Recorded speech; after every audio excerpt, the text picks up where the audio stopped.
跟主同桌来领受圣餐的恩典。我们更欢迎有很多位弟兄姐妹今天要受洗以及信仰告白，加入上帝的大家庭，这是我们心中最大的喜乐。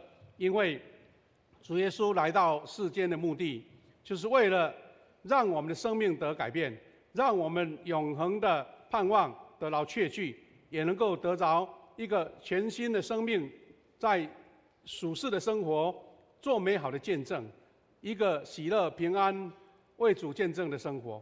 愿神也通过这个话语，让我们再次得到一个确认，我们是属天的子民，我们是上帝儿女的新身份。我们这样感恩祷告，奉耶稣的名祈求，阿们。我们今天呢，应景的题目就是我们有弟兄姐妹要受洗。我们在受洗，我们先看到最原始的受洗，就是耶稣受洗。那耶稣受洗就是一个非常特别的故事。那我们要一起透过经文一起来分析，一起来学习那等一下经文我们会一起再做复习了那受洗归主得新身份，我们要特别，我们当中有3位是施洗，那其他的是已经受洗了，那叫信仰告白。为什么特别要说有新的身份？这个是一个很重大的提醒跟课题。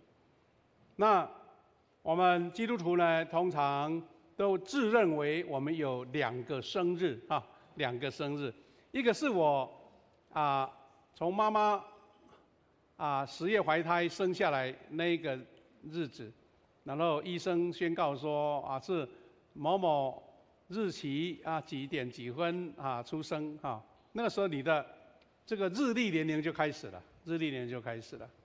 那受洗是什么意思呢？有的是小时候就受洗了那今天受洗的弟兄姐妹，我们说他是第2个生日，而且是属灵的生日，而且这个生日是永恒的，要持续庆祝的，不是在世上的年岁就在天上仍然要纪念这一个归属主耶稣救恩的日子。所以主耶稣受洗给我们很大的一个提醒跟学习那上帝的爱子耶稣为什么要受洗？他明明是上帝的儿子，他本身是圣子啦，受洗是人归信才受洗那这个就给我们很大的一个就提示跟提醒，因为我们的主受洗有很丰富的意义，而且他是领受这个使命，要传扬神国的福音那主的受洗，它是新约中非常具有分量的一幕，因为它标示着耶稣长达30年隐藏生活的结束。我们从读圣经4福音我们最能够了解的故事，大概就是我们下个礼拜要庆祝圣诞节。圣诞节呢，有一些耶稣他从母亲玛利亚怀孕一直一些预言到他出生一段故事。再来就跳到什么时候呢？就跳到了他在12岁的时候到圣殿来接受成人礼。那资料就没有了，没有再讲耶稣什么样的故事。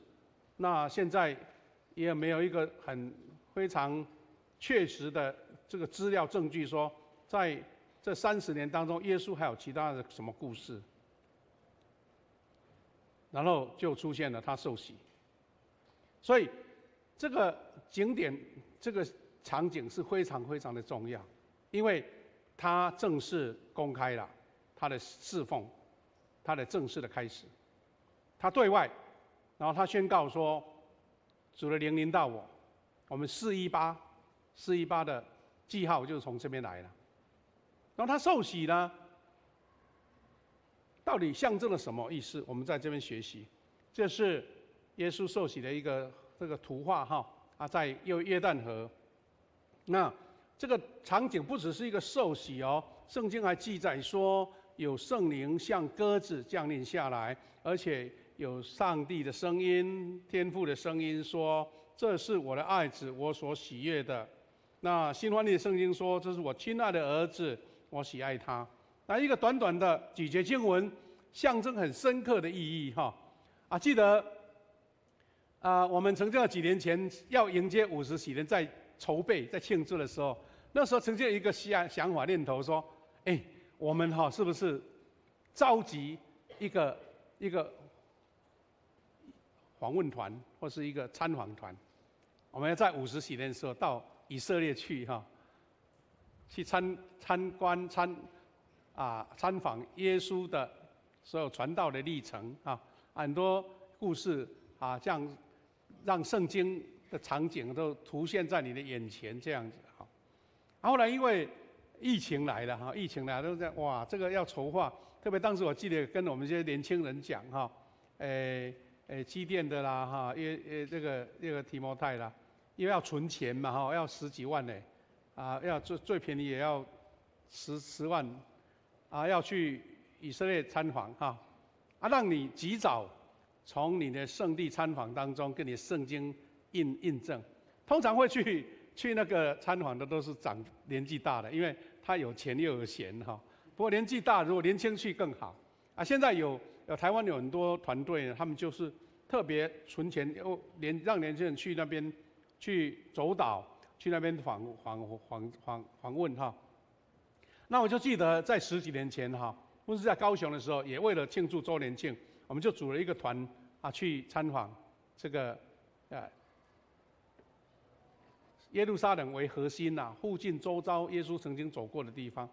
那我们就特别去参观了一个，就是耶稣受洗的一个场景就是这个那边现在当然是已经观光的目的了啦他们那边会在那个河边有一个比较弯进来的不是在大河边，是让水弯进来的比较浅的地方设立一个洗礼的一个池子，然后边边还有设了很多类似的设备就像我们去海水浴场不是要有冲澡的设备吗换衣服的地方，那他们就在那边很多各地的基督徒他们就特别报名那边有特别有预备牧师呢他们请大家穿上那个礼袍，然后走到水里面为他施洗这是当时拍的照片，已经10几年了那有一段短短的影片有牧师还在那边旁白不过旁白的这个效果不太好，只是有讲到说到底是怎么样我们来看一下。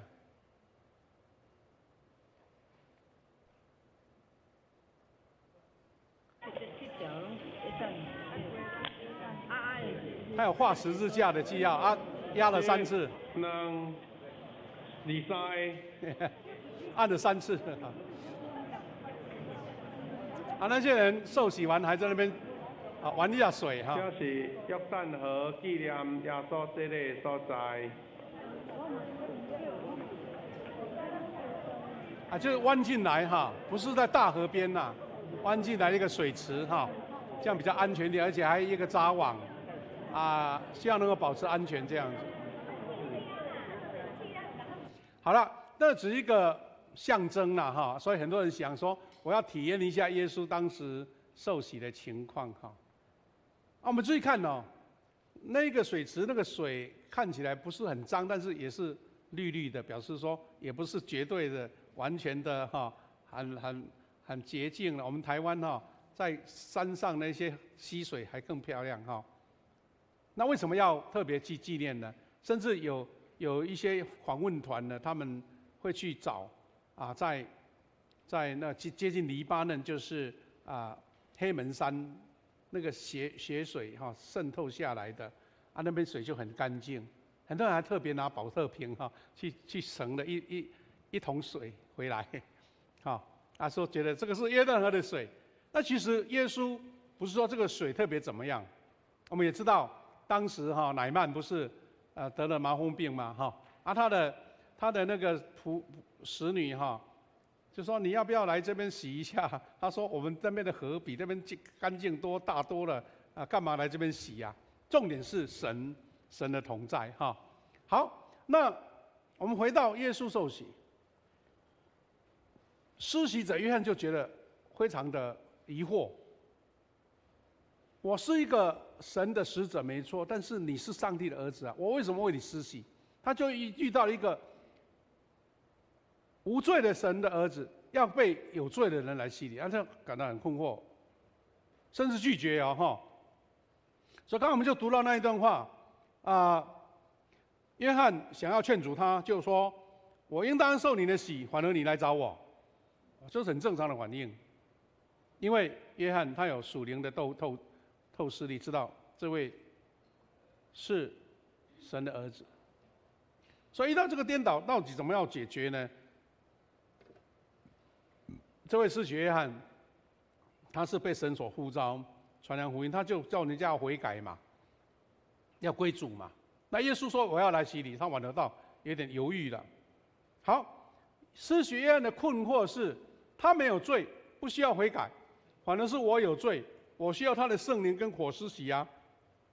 这两个互相的一个冲突，让约翰有一点犹豫哈，因为他是耶稣可能是其中施洗者之一、受洗者之一啊，也有其他人要受洗，所以3章14节就这样说，想要劝阻他，我应当受你的洗，你反而来找我。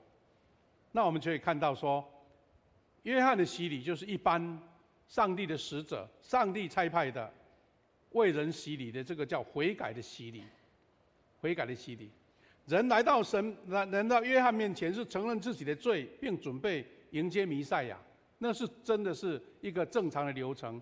等一下我们有洗礼者监洗礼，我们牧师会问他一句话说：你是不是相信主耶稣救赎的功劳？你是不是承认自己的罪？那就是这个最基本的。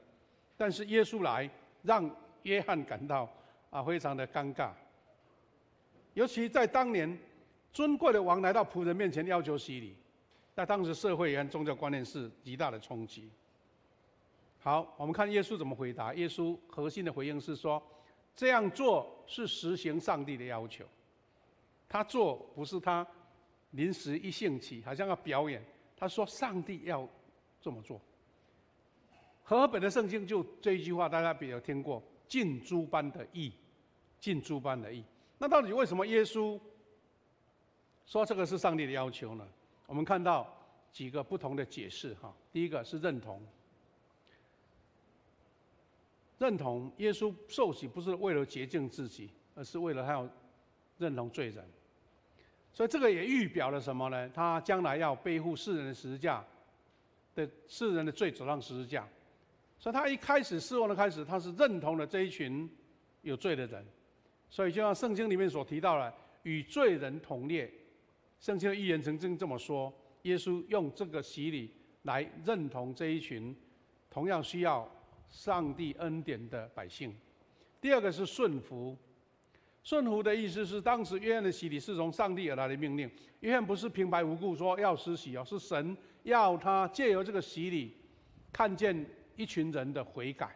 所以也是像约翰所说，他是为要来的这位人子铺路啊。所以后来有一群人跟随耶稣，也是有是约翰他曾经所做过的这一部分，他们不是归向约翰，而是来归向人子耶稣，让耶稣的救恩借由这位开路者、这位引导者、这位上帝的仆人来带领归向他。所以耶稣是用作为一个完全的人，主顺服了那个时代所设立的制度跟引导。那最重要的是，因为他在洗礼当中是受膏抹跟受呼召。旧约圣经中，祭司跟君王就职前都需要经过水洗或是膏抹。那耶稣的受洗就是作为他弥赛亚、君王、大祭司的公开就职典礼。我们知道，中世纪有一段时间呢，教皇的权柄是非常非常的大。当时欧洲很多国王要登基，要正式执行他的君王的任务，都要请教皇去为他做加冕，所以表示说，受膏抹跟加冕是很重要的。但是主耶稣是借由约翰的洗礼，正式宣告他弥赛亚君王大祭司，像是在就职一样。虽然是在就是一个普通的约旦河边，虽然就是一群人，没有什么加冕典礼，但是我们看到这个宣告就非常非常的重要，而且这个场景呢是圣经很少出现的，就是因为三一上帝的显现。三一上帝的显现，第16跟第17节，我们在周报里面有记录了16跟17节。因为他说，耶稣一受了洗，从水里出来，天为他开了，天开了，这是我们不能理解的，因为天是那么大那么宽，哪里会开起来呢？好了，再来，他说看见上帝的灵好像鸽子降下来，落在他身上。接着，从天上有声音说：“这是我亲爱的儿子，我喜爱他。”3个段落。受洗、天开、圣灵降落，上帝的声音说：“这是我亲爱的儿子，我喜爱他。”我们说，这是圣经学者说很少的一幕，就是圣经中极少数出现的圣父、圣子、圣灵同时显现。我们说 The Trinity， 那也算是让耶稣的身份在这边完全的公开，等于是个背书了。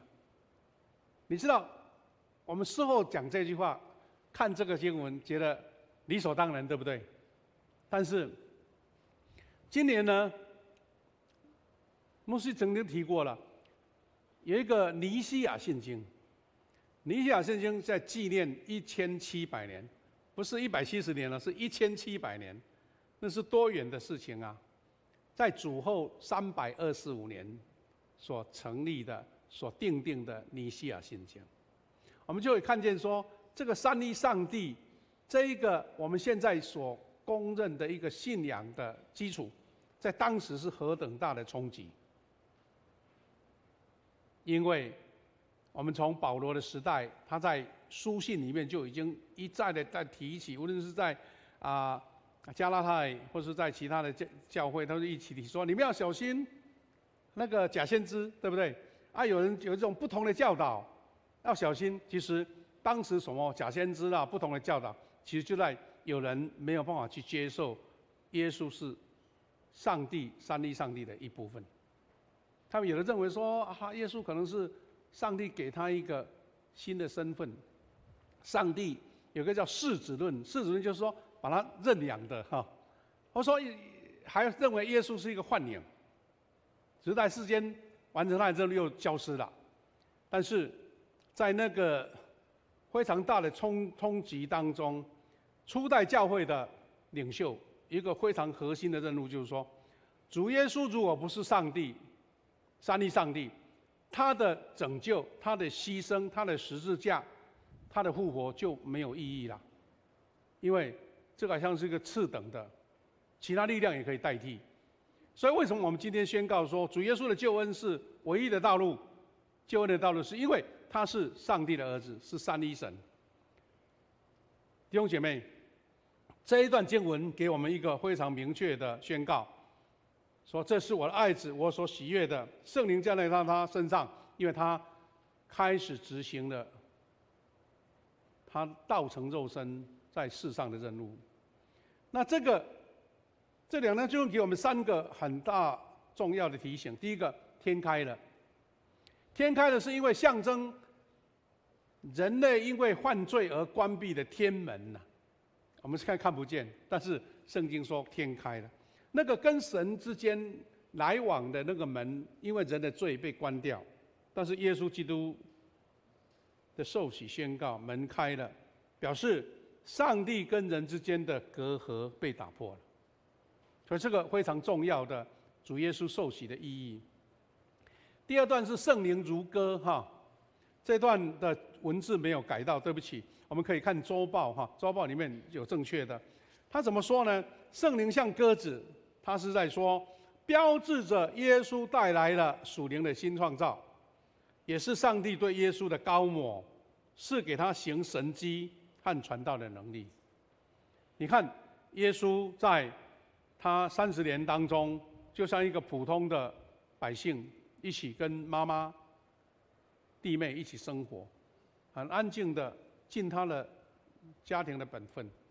但是这个时候已经产生绝大的改变，因为圣灵来了，圣灵降临了，让耶稣跟这个三位一体的神连结了，所以是一个正式的高抹，而且让他有传福音，有行神迹，所有的能力都在这个时候。第三个，有天父的声音，他说：“这是我亲爱的儿子，我喜爱他。我亲爱的儿子，我喜爱他。”这句话结合了2段旧约经文，就是印证了旧约经文所预告的。我们主耶稣他是神的儿子，神喜爱他。第一个，这是我亲爱的儿子，宣告他是君王，拥有统治权。诗篇2篇7节说：“那君王说，我要宣布上主的命令。上主对我说，你是我的儿子，我今天做了你父亲。”印证了诗篇的预告。第二个，他说：“我喜爱他，宣告他是受苦的仆人，将要为百姓而死。”那是一个非常大的一个冲击啊！神所最爱的儿子，但是他一宣告他是儿子，他就是带了任务，要为世人牺牲他的生命，为世人献上他的生命，流出宝血，带来救赎。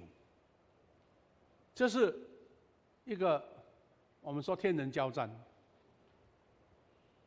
爱的儿子变成受苦的仆人，然后要为百姓来牺牲。上主说：“看哪，我的仆人，我扶持他，我要拣选他，喜爱他。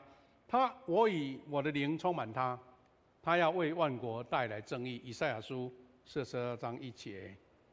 弟兄姐妹，也因为这样，我们看到主耶稣受洗，那么丰富的意义。他自己先自身做模范，他给我们什么样的提醒呢？他的受洗归主，我们今天有3位，还有其他信仰告白的。受洗归主，你得到一个新身份，到底对你什么意义呢？主耶稣的受洗带给我们什么省思跟学习？第一个，他自降谦卑，然后顺服委身。他不是想说我是高高在上的圣子，因为从他降生在地上，就已经走了他这个一贯的道路了，对不对？耶稣的降生就是在非常淳朴的朴素的伯利恒，在马槽。他已经把他的定位放在这里了，一直到他受洗，他仍然是用这样谦卑、顺服、委身，而且他愿意走入这一条约旦河。刚刚我们提到了约旦河，它有神圣的意义，没错。但是如果从实质上，你如果请我们的环保局人员去验那个水，也不是真的好到哪里啦。那为什么？但是约旦河对于以色列人来讲是一个绝无仅有的，因为那个以色列地方很缺水啊。约旦河能够源源不绝，那不是很重要吗？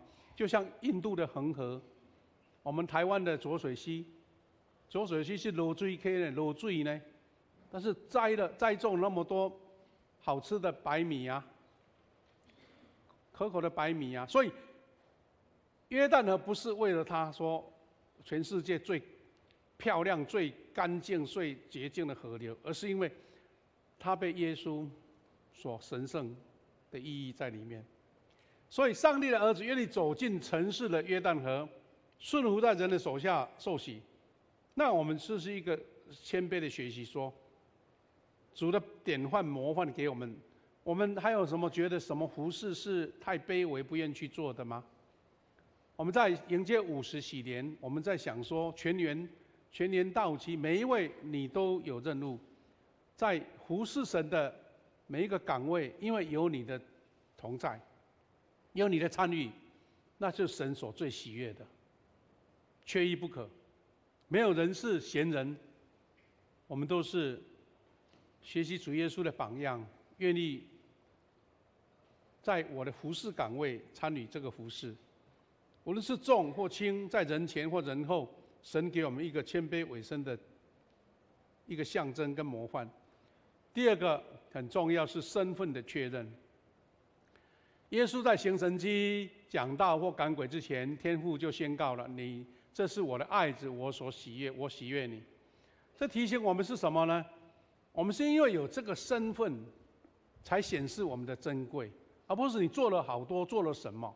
这我们可以用一个比喻说，我们世上不是很多人，我们在学道班的时候在讲说，世人呢做了很多好事，做了很多功德，做了很多慈善，想要说我要累积这样的功德。但是圣经告诉我们说，这个不是最优先更重要的，而是你先有什么身份。你有什么身份，不是你做了什么功、什么成就，而在我们是谁？我们是神的儿女。就像新约当中我们著名的浪子的故事。为什么这个浪子他把父亲所有的财产一半都拿去花掉了，去亏空掉了，然后他在外地受苦的时候，他会想到一句话说：“我宁可回到我爸爸的身边当他的仆人，也总比在外面挨饿受苦好。”但是他这样卑微的期待，他的父亲用全然的爱接纳了他。为什么呢？因为他是儿子，他是儿子，他是父亲所爱的儿子，永远无法改变的。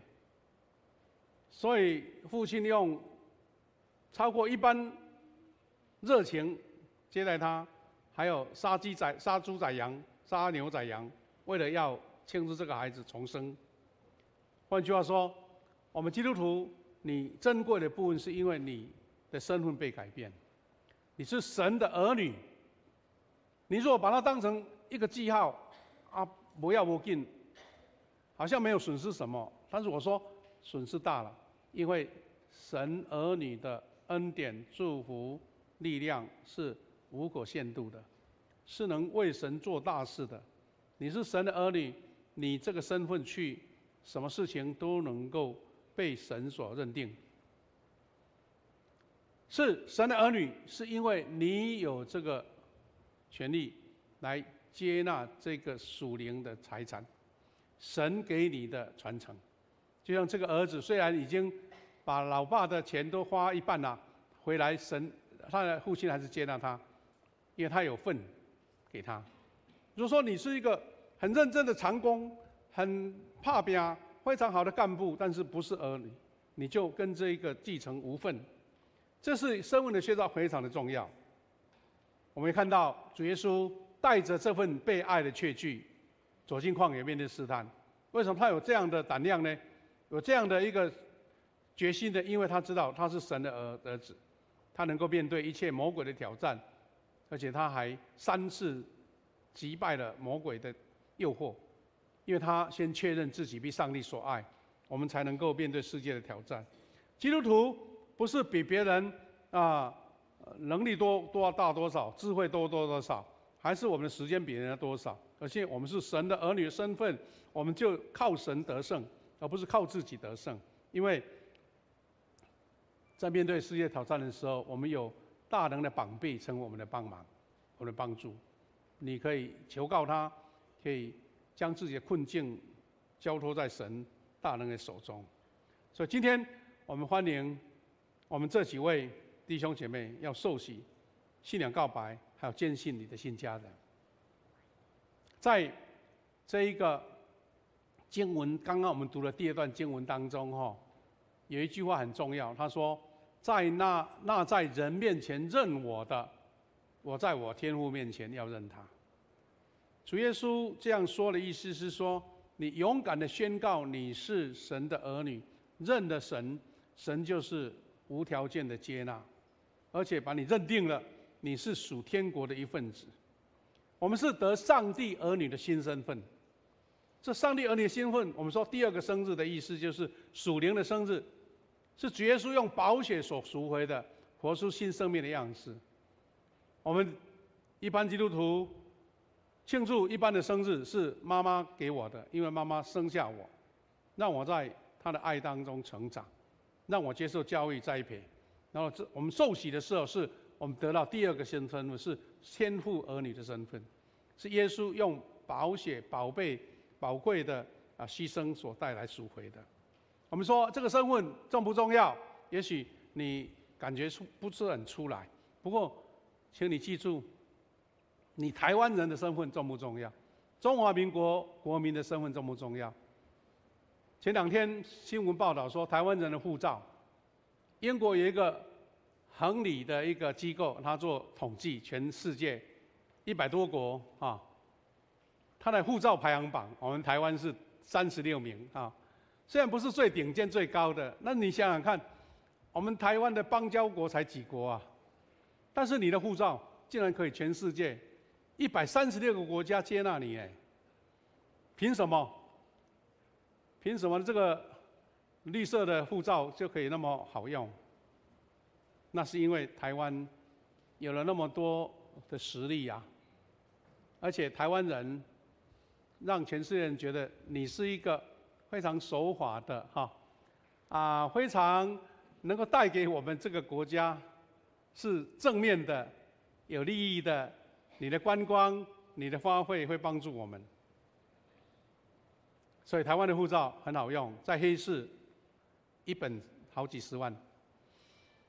所以，光是你一个台湾人，中华民国的国民的身份就已经那么珍贵了。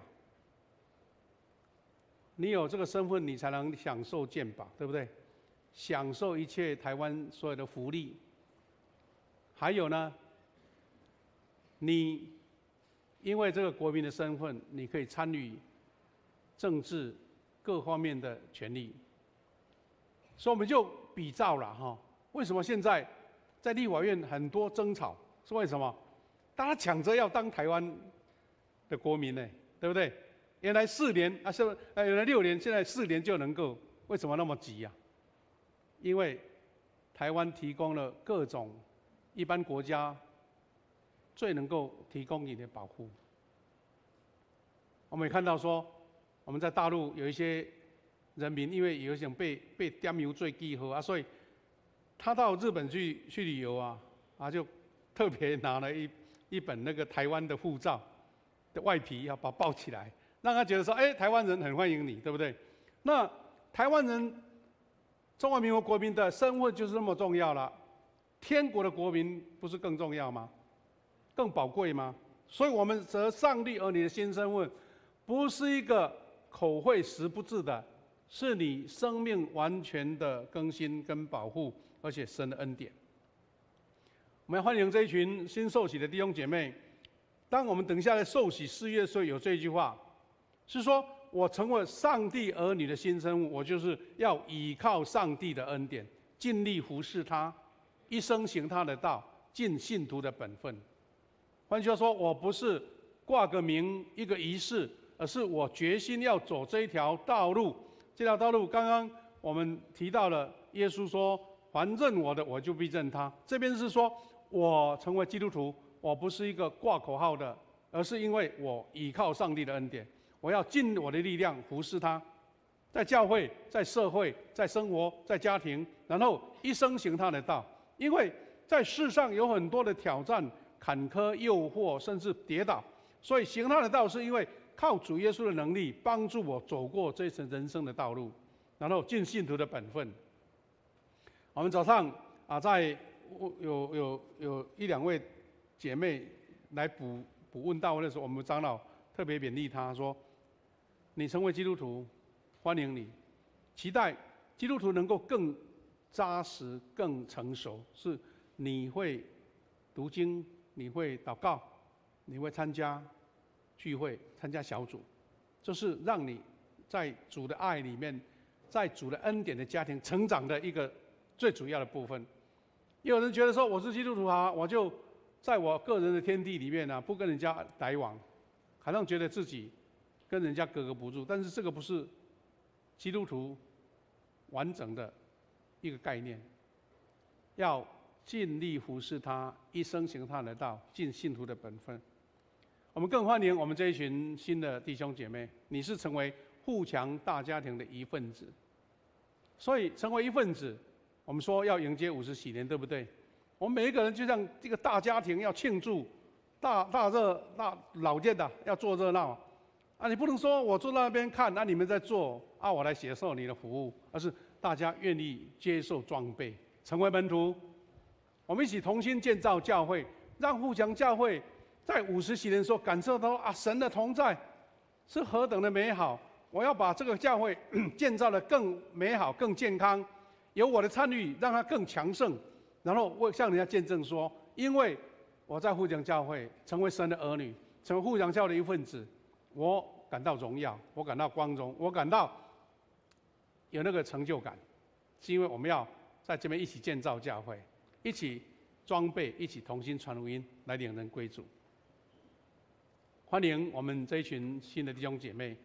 我们以下要来做施洗，还有圣餐。我们先来做祷告，再来开始。先父神，我们感谢你，感谢你带领我们这一群主的新百姓，富强教会的新家人，要加入富强教会，成为神的儿女。主啊，我们感谢你，因为你亲自带领他们，很多奇妙的过程是神特别预备的。我们也要借由圣餐来见证主耶稣救恩的记号，在代降节的时候，看见这个救恩是神从亘古以来所为我们预备的。愿你祝福这个洗礼，还有圣餐。感谢祷告，奉靠主耶稣基督的圣名祈求，阿们。弟兄姐妹，接下来牧师简单说明一下，我们等。